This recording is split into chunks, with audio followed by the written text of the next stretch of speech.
बहुत सारे स्टूडेंट्स ਨੂੰ ਇਹ ਪ੍ਰੋਬਲਮ ਆਉਂਦੀ ਆ ਕਿ ਅਗਰ ਤੁਸੀਂ ਐਕਸਲ ਦੀ ਵਰਕਸ਼ੀਟ ਦੇ ਵਿੱਚ ਕੋਈ ਲੋਗੋ ਲਗਾਉਣਾ, ਲੋਗੋ ਸਕਰੀਨ ਤੇ ਤਾਂ ਸ਼ੋ ਹੁੰਦਾ ਪਰ ਪ੍ਰਿੰਟ ਵਿਊ ਵਿੱਚ ਜਾਂ ਜਦੋਂ ਤੁਸੀਂ ਪ੍ਰਿੰਟਿੰਗ ਲੈਂਦੇ ਹੋ ਤਾਂ ਉਹ ਲੋਗੋ ਸ਼ੀਟ ਦੇ ਉੱਪਰ ਨਹੀਂ ਆਉਂਦਾ।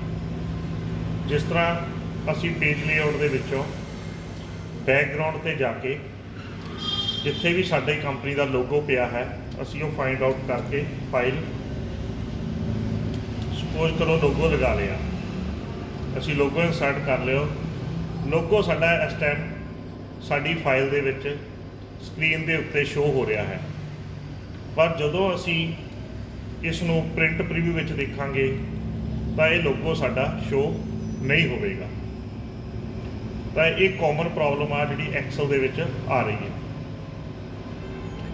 तो असी प्रिंटिंग भी लंघ गए तो प्रिंटिंग विच भी नहीं आएगा, प्रिंट प्रीव्यू विच भी ये लोगो तुहाडा शो नहीं होवेगा। तो वो लोगो शो कर लिए असी की कर सकते हाँ, असी दोबारा शीट खोलते हाँ।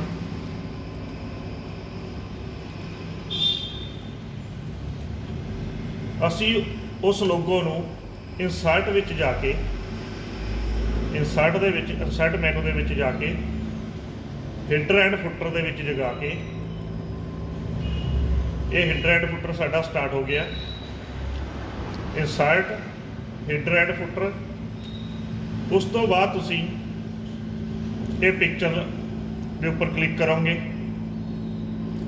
पिक्चर ते क्लिक करके उस तरह अपना लोगो सिलेक्ट करोगे,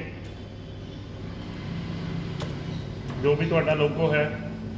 उस तो बाद इन्हूं तुसी इंसर्ट करोगे, फिर इत्थे तुहाडा लोगो नहीं शो हो रहा, जस्ट एंड पिक्चर का साइन आएगा।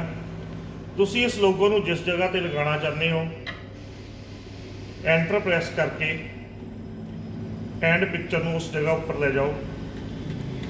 देखो असी एंटर प्रेस करके एंड पिक्चर के साइन नूं नीचे जा रहे हैं।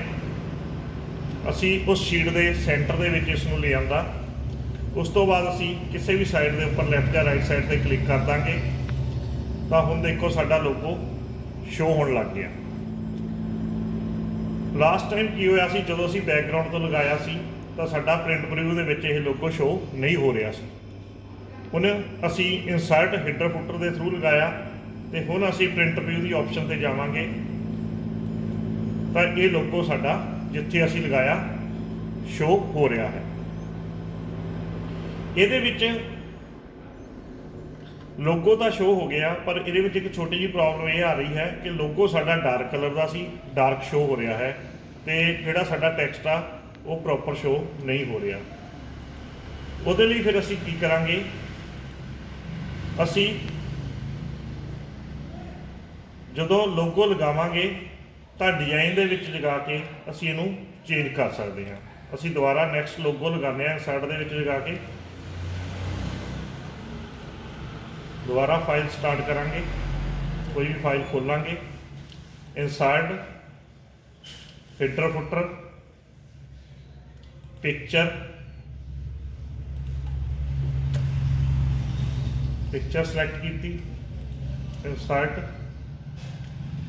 एंटर प्रेस करके सेंटर में लियांदी पिक्चर नाल असी करांगे फॉर्मेट पिक्चर। फॉर्मेट पिक्चर दे विच जाके तुसी पिक्चर पे क्लिक करके तुसी इहनूं वाश आउट ग्रे स्टाइल या ब्लैक एंड वाइट कर सकते हो। असी उन्होंने इसको वाश आउट करता, ओके।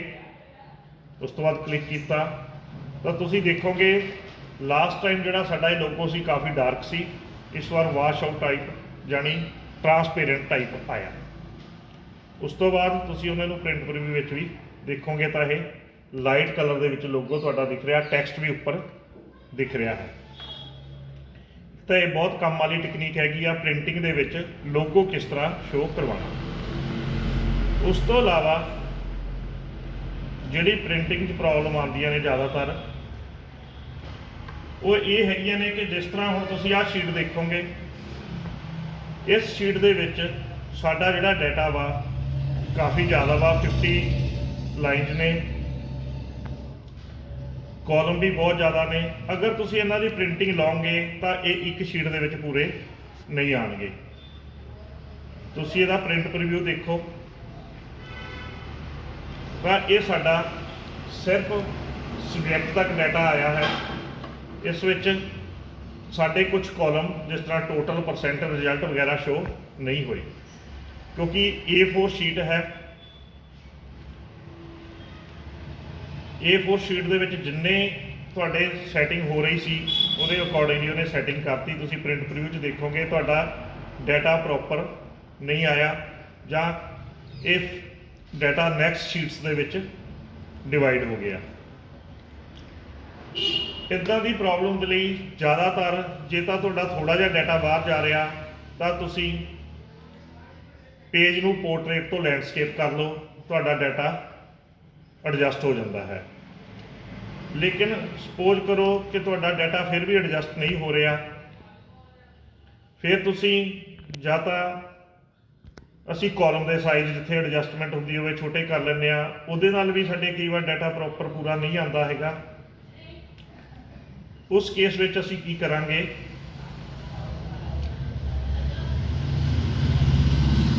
उस केस दे विच असी अपने जिहड़ा डाटा है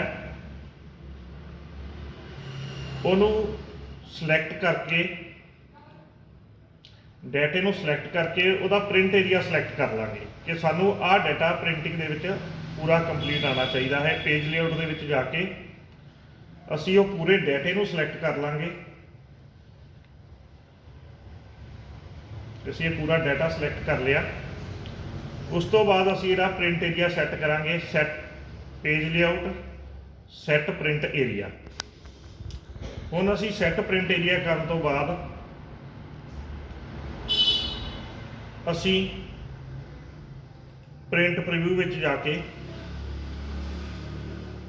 जो देखांगे फिर भी साडा डाटा कंप्लीट नहीं आ रहा, फिर असी पेज सैटअप च जाके पेज सैटअप दे विच जाके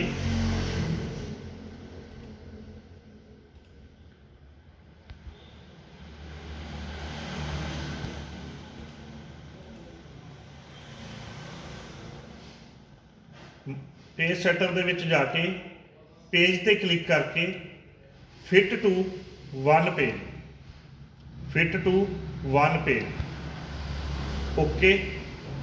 हुण तुसीं देखोगे कि तुहाडा डाटा पूरा कंप्लीट इक्को शीट विच आ गया, नेम तो लैके रिजल्ट तक और टोटल कंप्लीट स्लाइड।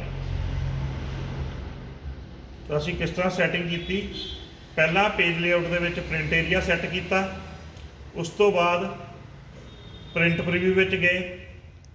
अगर तुहाडा फिर भी नहीं इत्थे शो हो रहा सी तां तुसीं पेज सैटअप दे विच जाके पेज ते जाके fit to one page set करोगे तो फिर तुहाडा ये डाटा पूरा कंप्लीट साइज नूं रिड्यूस करके एक पेज विच सैट हो जाएगा। तुसीं एक पेज दे विच भी पूरे डाटे की प्रिंटिंग लै सकदे हो। एक तो ये ऑप्शन है कि सानू प्रिंटिंग दे विच अगर तुहाडा डाटा मार्जन तो बाहर जा रहा तो किस तरह सैट करना। सैकेंडली सपोज करो कि तुसी 2 या 3 पेजों के विच ही डाटे नूं प्रिंट करना है और तुसी चाहते हो कि जिहड़ी ये टाइटल रो है असी एक बार लिखी है। देखो हुण इस टाइम तुहाडा डाटा 1 और 2 पार्ट्स डिवाइड होया, 2 पेजों के विच डिवाइड होया होया हैगा। तुसी चाहते हो भी जिहड़ी तुहाडी टाइटल रो है ये सैकेंड पेज पे भी प्रिंटिंग दे विच शो होवे। हुण पहला असीं इहनूं नॉर्मली देखांगे प्रिंट प्रीव्यू तां तुहाडा फर्स्ट पेज है, तुसीं नैक्सट पेज ते जांदे हो, नैक्सट पेज ते डाटा तो शो हो रहा है पर तुहाडा टाइटल पेज ऑफ द जिहड़ा टाइटल तुसीं लगाया सी वो नहीं शो हो रहा। ਉਹਦੇ ਲਈ ਤੁਸੀਂ ਕੀ ਕਰੋਗੇ, ਤੁਸੀਂ पेज लेआउट ਦੇ ਵਿੱਚੋਂ प्रिंट टाइटल ਤੇ क्लिक करके प्रिंट टाइटल ਤੇ क्लिक करके ਤੁਸੀਂ रोल टू रिपीट ਤੇ ਉੱਪਰ ਤੁਹਾਡਾ है प्रिंट टाइटल, ਤੁਸੀਂ प्रिंट टाइटल ਤੇ क्लिक करोगे टॉप से। उस तो बाद ਤੁਸੀਂ ਇੱਥੇ सिलेक्ट करोगे तो ਇਹਨੂੰ लाइन दसोगे कि ਕਿਹੜੀ लाइन ਤੁਸੀਂ रिपीट करनी है टॉप के उपर। इस लाइन से मैं क्लिक करके एंटर प्रेस कर दाँगा ਓਕੇ ਕਰ ਦਾਂਗਾ। ਹੁਣ ਪ੍ਰਿੰਟ ਪ੍ਰੀਵਿਊ 'ਚ ਜਦੋਂ ਦੇਖਿਆ ਜਾਏਗਾ ਤਾਂ ਫਸਟ ਵਾਲੇ ਪੇਜ 'ਤੇ ਤਾਂ ਪਹਿਲਾਂ ਹੀ ਆ ਰਹੀ ਸੀ। ਹੁਣ ਅਸੀਂ ਨੈਕਸਟ ਪੇਜ 'ਤੇ ਜਾ ਕੇ ਦੇਖਾਂਗੇ ਕਿ ਇਹ ਜਿਹੜਾ ਸਾਡਾ ਟਾਈਟਲ ਹੈ ਸੈਕਿੰਡ ਪੇਜ ਦੇ ਉੱਪਰ ਵੀ ਰਿਪੀਟ ਹੋ ਰਿਹਾ ਹੈ। ਅਗਰ ਥਰਡ ਪੇਜ ਹੈ ਤਾਂ ਥਰਡ ਪੇਜ 'ਤੇ ਵੀ ਰਿਪੀਟ ਹੋਏਗਾ। ਜਿੰਨੇ ਤੁਹਾਡੇ ਪੇजेस ਬਣ ਜਾਣਗੇ ਉਹ ਹਰ ਪੇਜ ਦੇ ਉੱਪਰ ਤੁਹਾਡਾ ਜਿਹੜਾ ਟਾਈਟਲ ਹੈ ਉਹ ਰਿਪੀਟ ਹੋ ਜਾਏਗਾ। ਓਕੇ।